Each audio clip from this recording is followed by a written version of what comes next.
Hey guys, Hospice Nurse Julie here. I'm back for another 8 to 10 minutes where I'm going to talk about the end-of-life phenomena that most people who work in end-of-life care see. So I'm just going to give you the top ones that we all kind of see. We don't know why they happen, but they do. So the biggest one we see is visioning. Visioning happens usually a few weeks to a month before someone dies. It's usually in someone who is very alert and oriented. They are not confused yet. They're not having hallucinations. They're not agitated. They will just suddenly start seeing their dead relatives, loved ones, usually mom, dad, grandma, grandpa, aunt, uncle, a child who had died, a pet who had died, and they will start saying how these people are visiting them, saying they're coming to get them soon. That's how it usually manifests. Every once in a while, it happens right before someone dies. And it does happen in people who are confused, who have dementia. I will always say visioning is something that's clear and something that's non-agitating. So people who have dementia can sometimes have hallucinations that are agitating to them. They think they see a man in the corner, they're scared, they're paranoid. That's not visioning. Visioning is always something that is clear and comforting. We don't know why it happens, but it happens so often that we educate people about it. And as hospice providers, we usually use that as an indicator. Like if someone I'm seeing is very alert and oriented, and then suddenly they're telling me that they're seeing their dead relatives every once in a while, that tells me they have probably about a month to live. It's like a clear indicator. So that's one of the phenomena. The other one's called the rally, or terminal lucidity is the real name. The rally, the surge is the nickname. I've seen it in my own grandmother. It happens in about 1/3 of all of our patients, so 1 in every 3.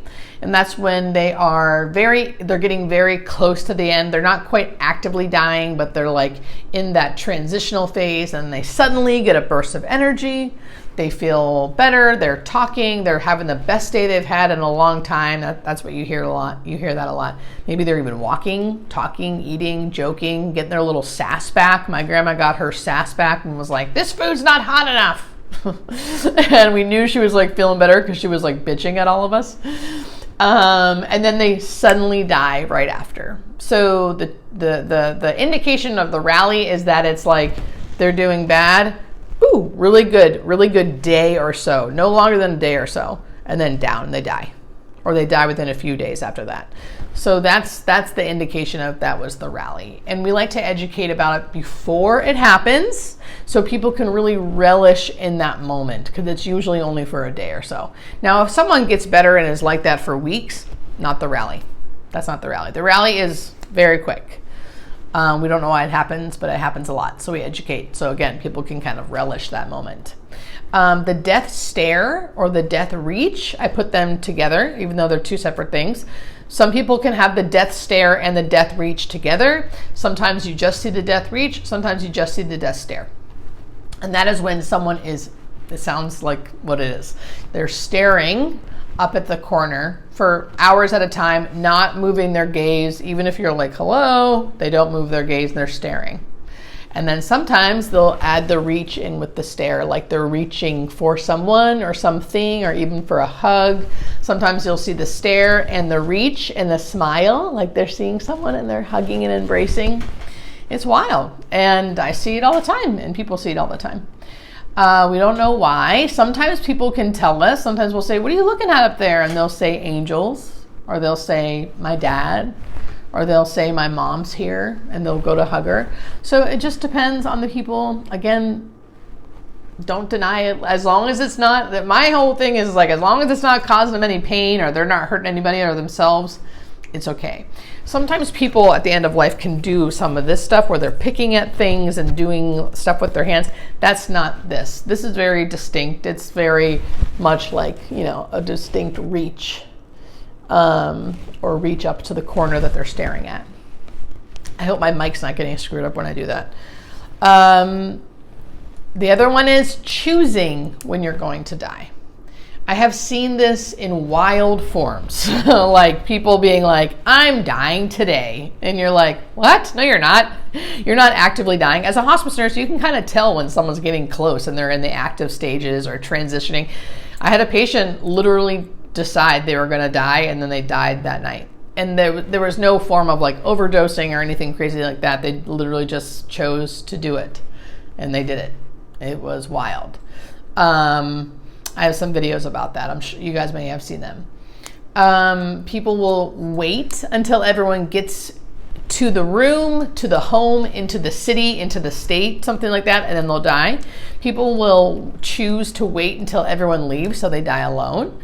Some families get really upset about that. They'll be like, we were holding vigil, we were all at the bedside, we were saying all of our I love yous, and the loved one kept hanging on, they didn't die. And then slowly but surely one person would be like, okay, well, I'm gonna go home and shower. Okay, well, I'm gonna go get a coffee. Okay, well, I'm gonna go, and then slowly but surely, then everyone's gone for a moment or two, and then the person dies. This is like a thing. People do that. We don't know why. We don't know if the body knows, or if it's, usually we see like people who are private like to die alone. People who are really social, are super into family, are really, like into like a social gathering, will wait till everyone gets there. I've seen someone who was actively dying, which means fully unconscious, changes in breathing, changes in skin color, looks like they're gonna die any day, last like that for 2 weeks, waiting for someone to get there because they had a huge, large family and they were waiting for all these people to fly in. So it was pretty wild.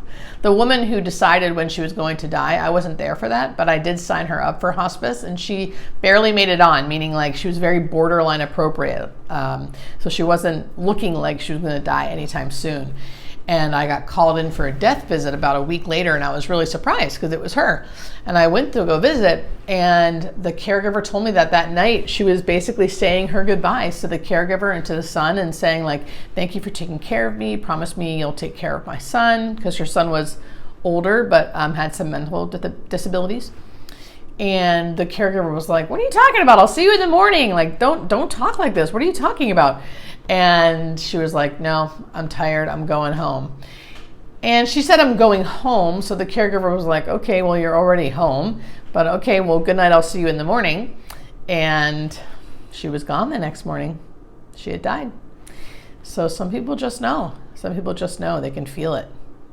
And then last but not least, I like to talk about animals. So our animals, our pets. Ooh, my mic came off. I hope you can still hear me. Our animals, our pets, can really know what's going on. I've seen many animals act differently, act strangely, take on the symptoms of their owners who are dying. They'll be super protective of their owners. They won't leave the underneath the bed. They'll stay underneath the owner's bed while they're dying. They'll stay in the bed with the owner while they're dying. They will mimic the owner's symptoms until they die. They won't eat and drink like their owner until the owner's gone. So animals are very intuitive and know what's happening. Of course, not every pet's like this, but I've seen many pets like this. Yeah, I feel like it has something to do with energy or something. Who knows? I have no idea, but it's very fascinating to think about. Okay, so that is my 8 minutes of the death and dying phenomena. Let me know if you have experienced or witnessed anything like this, if you were caring for a loved one who was dying. Let me know about the pets in particular. I'm always really curious about that. And I also have talked to many veterinarians who say that pets often have different phenomena that happens during their death and dying process. That's a lot like humans. So very curious. Let me know in the comments what you think. Okay, love you guys. Bye.